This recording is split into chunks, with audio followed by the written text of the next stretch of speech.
Do you remember when Washington used to threaten Mexico and an immediate mission would arrive from Mexico City? That era has ended definitively. In fact, something extraordinary has happened in recent years.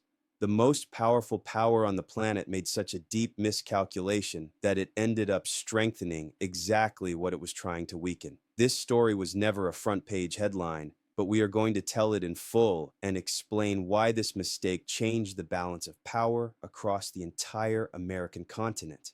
But a crucial part of this story was never told publicly.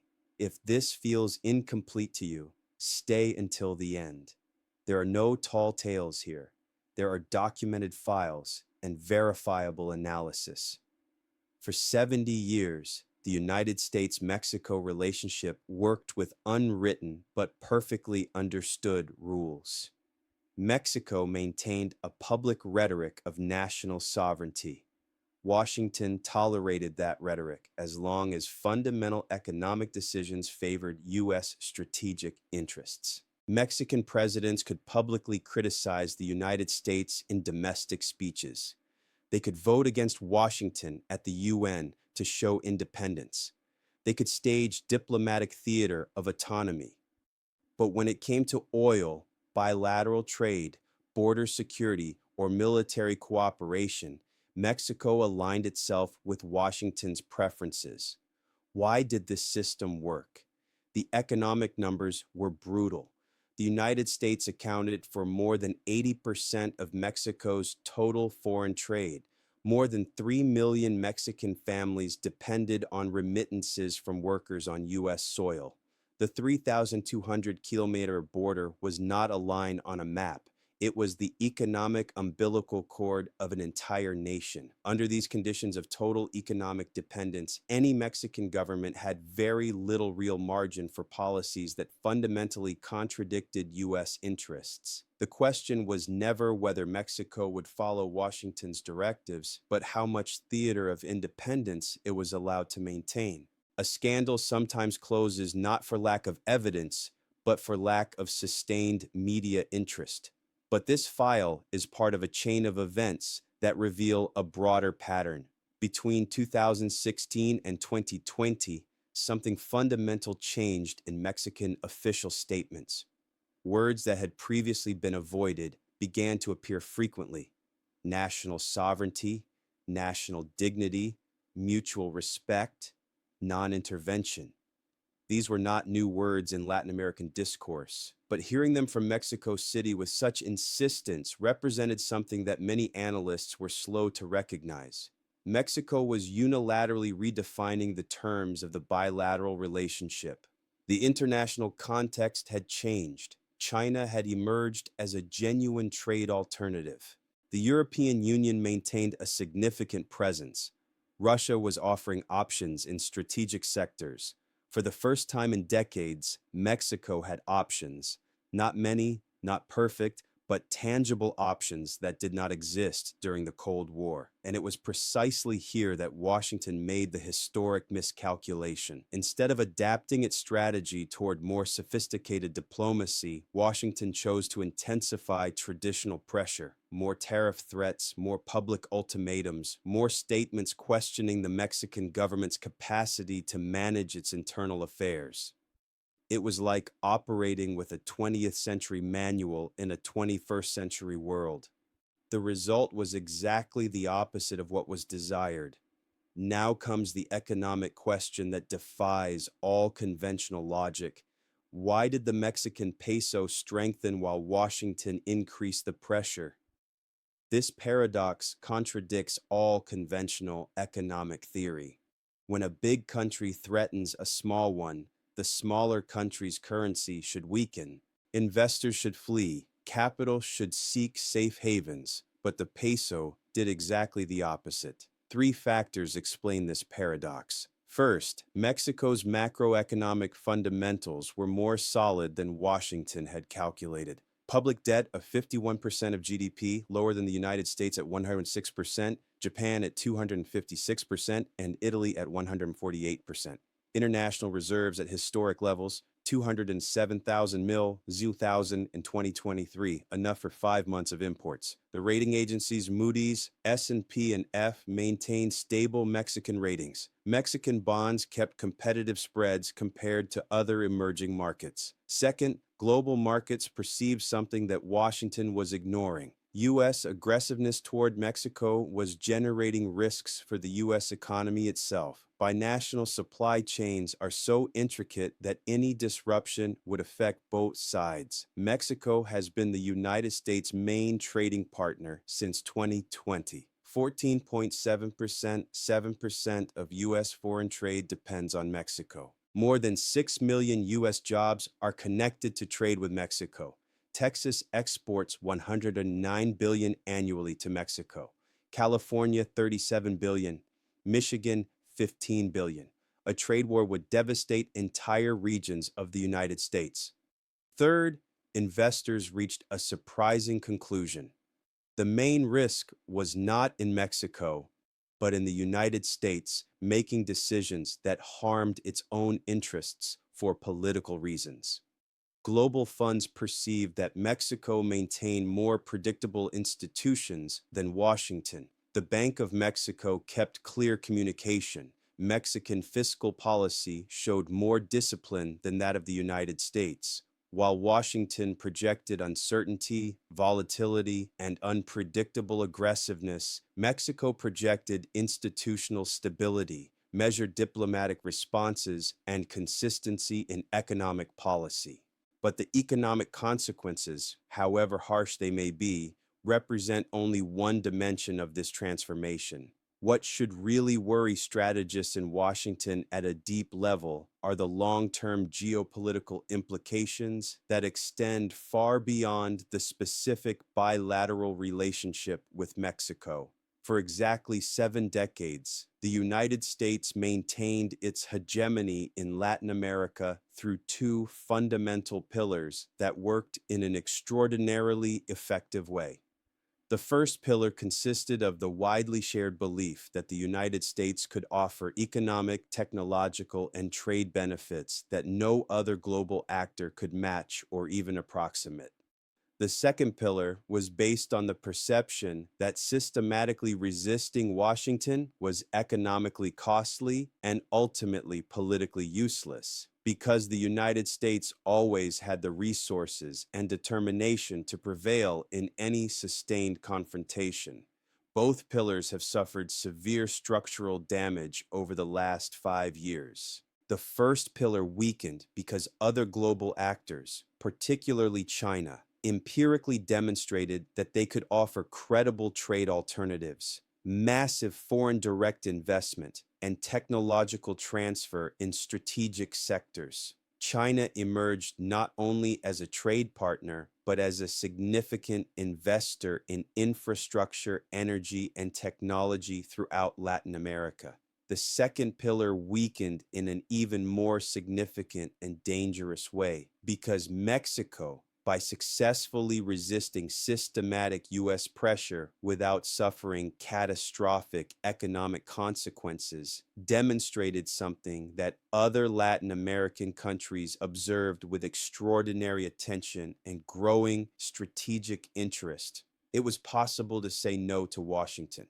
It was possible to maintain national dignity without the economy immediately collapsing. It was possible to seek a different geopolitical balance without automatically becoming a pariah state excluded from the international system. This precedent is extraordinarily important for understanding later developments because international hegemony does not function solely through the exercise of real, tangible power. It depends crucially on the widespread perception of that power. When that perception fractures at critical points, the entire system of relationships begins to fundamentally change. Are you still following this sequence? Because now comes the part that really matters for understanding the present. Let's look at concrete and verifiable data on changes in behavior in other Latin American countries that occurred specifically after the Mexican precedent.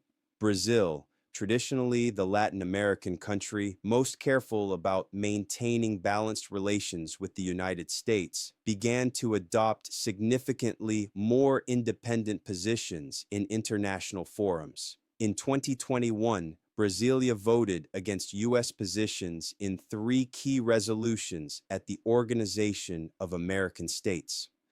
In 2022, Brazil substantially expanded its direct trade agreements with China, decisions that traditionally it would have previously consulted with the United States. Argentina, despite its constant economic crises, explored closer trade and investment ties with non-U.S. actors. The Port of Buenos Aires signed multi-million-dollar modernization contracts with Chinese companies. Argentina-China bilateral trade experienced growth of 340% between 2020 and 2023, an expansion that would have been unthinkable without the Mexican precedent that such relationships did not automatically result in effective U.S. retaliation. Colombia, historically one of the United States' most reliable allies in the region, showed unequivocal signs of seeking a different geopolitical balance. Bogotá received more Chinese trade delegations during 2022 than in the previous 10 years combined. Delegations that arrived with concrete offers of investment in infrastructure and technology. Even Central American countries, traditionally the most economically and politically dependent on Washington due to their geographic proximity and limited economic size, began to explore options that previously would have been unthinkable. Guatemala received its first official Chinese trade mission in 2022.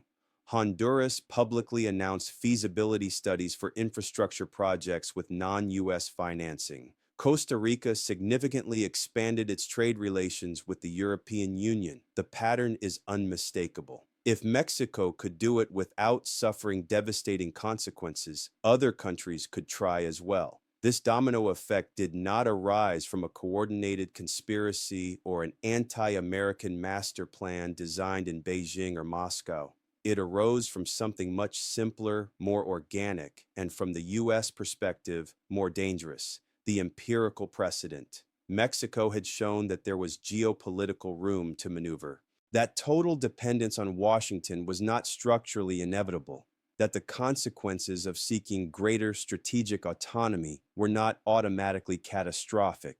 And once that precedent exists and is documented publicly, it is impossible to erase it from the region's institutional memory. There is a fundamental conceptual difference between power and authority that U.S. policymakers seem to have forgotten. Power is the brute capacity to force other actors to do what you want through incentives or threats. Authority is the more sophisticated capacity to influence others because they voluntarily recognize the legitimacy of your position and perceive mutual benefit in following your leadership.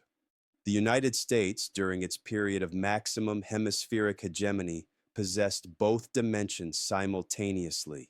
It had the military and economic power to force outcomes when necessary, but it also had authority derived from the widespread perception that U.S. leadership materially benefited the entire region. What Washington's recent actions seem to have inadvertently achieved is precisely to erode that authority while attempting to exercise more direct power.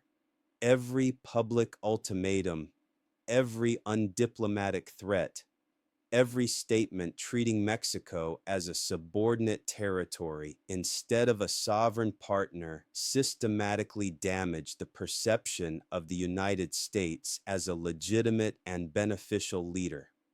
And once you lose authority in international relations, exercising power becomes exponentially more costly because you no longer count on voluntary cooperation.